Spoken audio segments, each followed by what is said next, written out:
नमस्कार। आज हम महादेवी वर्मा के द्वारा रचित पाठ भक्तिन का अध्ययन करेंगे।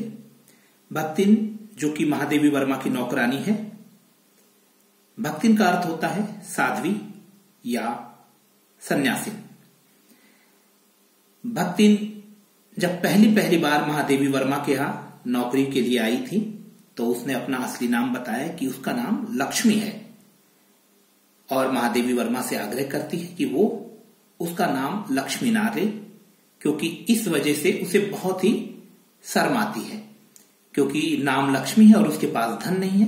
तो महादेवी वर्मा ने उसके गले की कंठी माला को देखकर, उसकी वेशभूषा को देखकर, घुटे हुए सिर को देखकर भक्तिन का नाम भक्तिन दिया और इस तरीके से भक्तिन महादेवी वर्मा के यहां सेविका के रूप में कार्य पर लग गई। भक्तिन की कहानी बताते हुए महादेवी वर्मा कहती हैं कि ये गोपालक की कन्या है।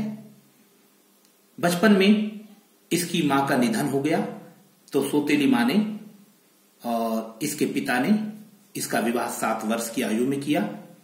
9 वर्ष की आयु में इसका गौना कर दिया गया। पिता के मरने का समाचार इसको नहीं दिया गया, क्योंकि विमाता ये सोचती थी कहीं भक्तिन आकर धन दौलत में हिस्सा ना मांगे। लेकिन जब भक्तिन की सास को इसका पता चला तो उन्होंने भक्तिन को उसके घर भेजा, लेकिन विमाता ने किसी भी तरीके का कोई शिष्टाचार नहीं दिखाया। ऐसे में भक्तिन वापस अपने घर आ जाती है और अपने पति को भला बुरा भी कहती है और अपने ससुराल में अच्छे से रहने लगती है। यहां उसे 3 बेटियों को जन्म देती है वो, और 3 बेटियों को जन्म देने के कारण परिवार में उसकी उपेक्षा होती है। उसके पति के कान भरे जाते हैं। जेठानियों के बच्चों को दूध भात अच्छा खाने पीने को मिलता है, लेकिन इसकी बेटियों को अच्छे से भोजन भी नहीं मिलता है और साथ ही साथ घर के सारे कामकाज करने पड़ते हैं।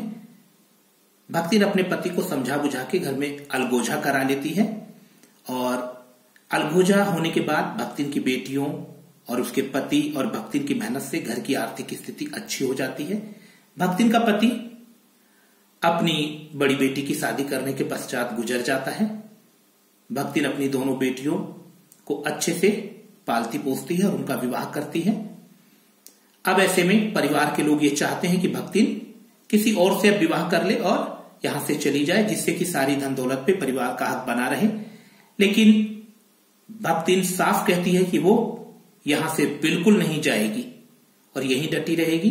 पति के द्वारा चुने हुए दामाद को वो अपने साथ रख लेती है और दामाद, बेटी और स्वयं भक्तिन अच्छी खासी मेहनत कर रहे होते हैं और घर की आर्थिक स्थिति सुधरने लगती है।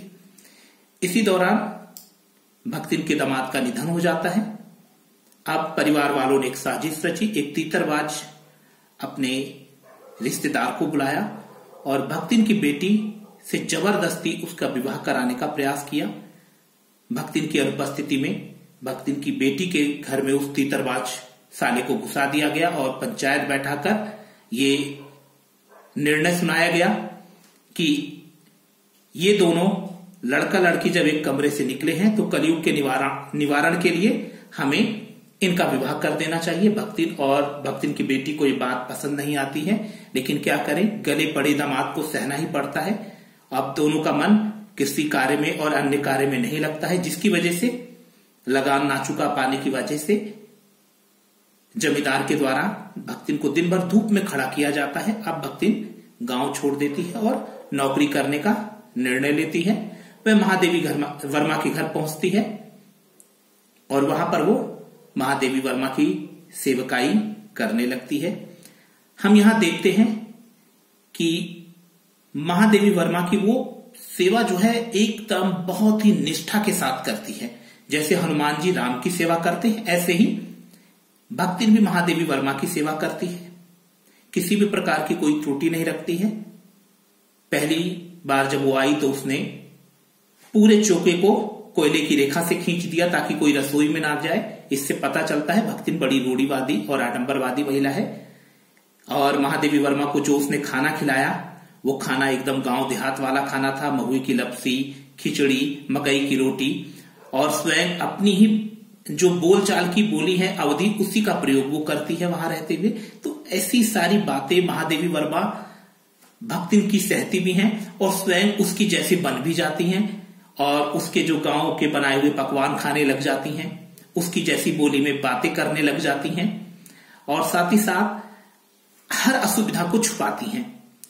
महादेवी वर्मा कई बार उससे समझाती भी हैं कि वो कुछ शहर की परिपाटी सीखे, लेकिन वो शहर की परिपाटी नहीं सीखती। अपनी बात तो लोगों से मनवाती है लेकिन दूसरों की बात नहीं मानती है। इधर उधर रखे हुए पैसों को अपने गुल्लक में डाल देती है और कहती है ये कोई घर में चोरी थोड़ी ना हुई। थोड़ा बहुत मालिक को खुश रखने के लिए झूठ भी बोल देती है और कहती है इतना झूठ तो महाराज युधिष्ठिर भी बोल देते।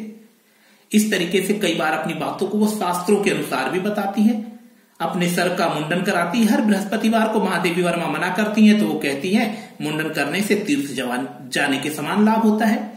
तो इस तरीके से हम देखते हैं कि महादेवी वर्मा ना चाहते हुए भी भक्तिन की हर वो बात को एक्सेप्ट कर लेती हैं।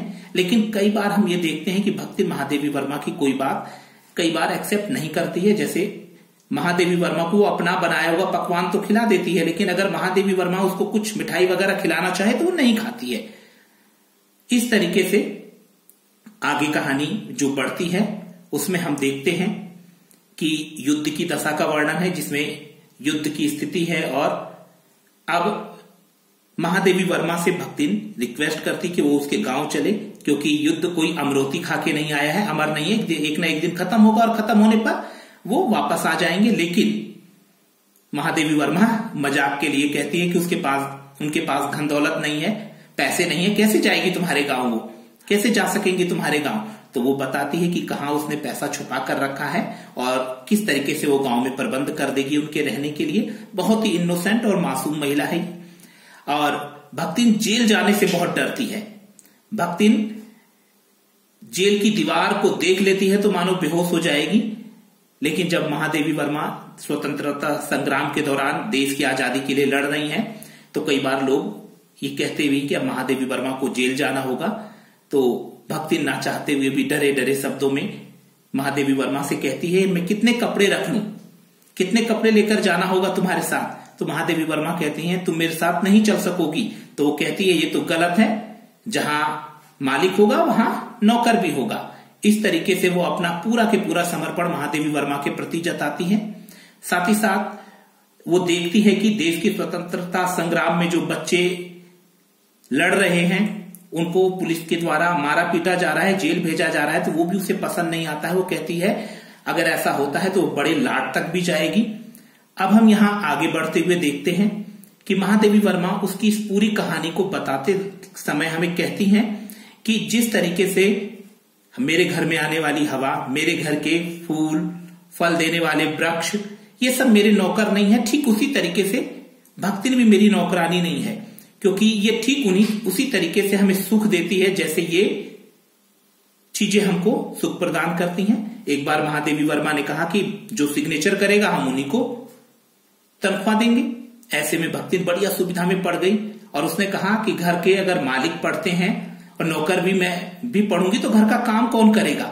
इस तरीके से वो खुद बच गई और जितने भी घर में नौकर चाकर थे उनको पढ़ाने के बहाने खड़ी हो जाती थी और स्वयं नहीं पढ़ती थी बल्कि उनको और उनके पढ़ने की जो भावना है उनको प्रेरित करती थी और कहती कि तुमने ये नहीं लिखा, तुमने वो नहीं लिखा, लेकिन स्वयं नहीं पढ़ती थी। लेकिन हम ये देखते हैं कि महादेवी वर्मा जब रात में पढ़ती थी तो वो रात भर उनके साथ जगती थी और जरा सा इशारा पाकर वो उनके लिए कॉपी पेन किताब का प्रबंध भी करती थी। महादेवी वर्मा से अगर कोई मिलने आता था, महादेवी वर्मा अगर उसको रेस्पेक्ट देती थी तो भक्तिन भी उसे रेस्पेक्ट देती थी। यदि महादेवी वर्मा उसे रेस्पेक्ट नहीं देती तो भक्तिन भी रेस्पेक्ट नहीं देती थी। भक्तिन बड़ी समझदार थी, एक अच्छे सेवक की तरह धूल भरे हुए रास्तों पर महादेवी वर्मा के पीछे चलती, पथरीले रास्तों पर आगे चलती और पूरी तरीके से महादेवी वर्मा का सहयोग करती थी। और अंत में महादेवी वर्मा कहती हैं कि मैं इसकी कहानी को अधूरा छोड़ रही हूं क्योंकि इसको खोकर मैं पाना नहीं चाहती हूं। धन्यवाद।